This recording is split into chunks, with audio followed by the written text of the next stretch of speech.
a key thing is just always asking, like, what's this for? What's this symbolize?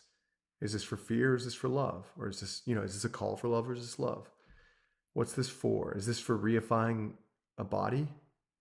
Is this for making me believe that like I'm a victim? Or is this for helping me join? Is this for forgiveness? Is this for seeing the truth of the way things are? So the key is it's from the Course in Miracles point of view, and again, I really stand by this, is it's almost never about the form. One good example of this is like healing, taking medicine, taking any kind of medicine, ibuprofen or Wellbutrin or whatever. It doesn't matter. Cancer medicine. It's like a lot of spiritual types are like, oh, you shouldn't take medicine, because it's not natural and it's not of God or whatever. And the Course in Miracles point of view is like, yeah, medicine is magic, but literally so is everything else. Breathing is magic. Existing is magic. It's not real. So the point is not whether you should take medicine or not take medicine or do a natural treatment or a Western therapeutic treatment. The point is, where are you coming from? And what's it going to do for you? If you don't take medicine, is that going to bring you more fear? Then take medicine. Is taking medicine going to bring you more fear? Then don't take medicine. It's all from the Course in Miracles point of view.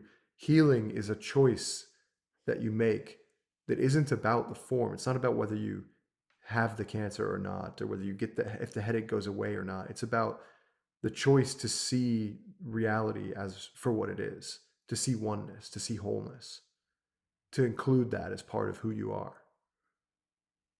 The unhealed mind is the one that sees everything as separate and distinct and deserving of judgment or hiding or attack or whatever. So that's one direction. And since you're pausing, I'll keep going. And the other direction is about surrender. And surrender is a tricky word, I think. It's so true and it's so useful, and it's been a huge part of my spiritual path, is surrendering, practicing surrender.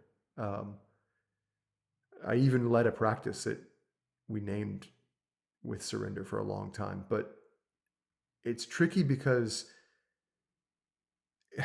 just like anything, you can hide. There's a lot that can hide in surrender. There's a lot of ego that can hide in surrender. Like, well, I'm just following my impulse, my intuition. Like, like my surrender is telling me that I need to sleep with this student, even though I'm a teacher. Like, and it's, that's just what my surrender is telling me. So I got to do it. It's not me. It's not my fault. It's blame it on God, for example. Like I haven't actually seen that myself, but I've heard of that. And I've seen something close. I've seen a teacher do that with kissing a student in a workshop. With that exact justification. And so there's something, maybe I'm crazy and maybe that was the best thing for that workshop. And that, there's certainly a world where that's true, but it's just a very, very tricky place because it's so easy to like smuggle in these egoic desires and be like, well, I'm just surrendering to what's here now. So I think there's some real, like the spiritual community needs a rehabilitation of the word. And I think probably everyone has had this experience of like an impulse towards something that they felt a kind of intuitive yes to, that that they didn't know why or what it was going to get them, or it was just maybe it was an intuitive yes to help somebody, to pick someone up off the ground, or an intuitive yes to, for me, like when I finished my novel, I had this weird yes to going to Europe to a wedding that I was invited to. And it was like a very catalytic time in my development. It was important for me and where I finished the book and all this kind of stuff. And so it's like, there's always these moments, and you basically, when you start to pay attention, I think everyone has had these where you're like this kind of intuitive impulse towards something that's non-rational. And basically I think you can just run experiments and like, you start to lean into that and surrender into that, and you'll notice that like the ones that lead you towards goodness in the world, towards more goodness, more of what, even as you define it. And it's like you start to kind of discern internally when those impulses come from the Holy Spirit, to use the Course in Miracles language, or when they come from like the ego. And in A Course in Miracles, they say the ego always speaks first. And it's a helpful reminder to slow down, right? Like, what should I do?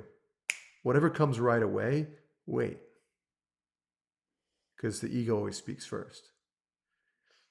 Um, I don't know if that's like you should make that into like a rule that you tattoo on your forehead or whatever. Maybe sometimes the thing that comes first is like the right thing to do. It's just, but it's a reminder to kind of chill out, slow down, tune in, and remember that you're much bigger than that desire and that ego. And and ask, what's it for? What's it doing for me? What's it going to do for life? Is it towards love? Is it towards fear? Is it from love? Is it from fear?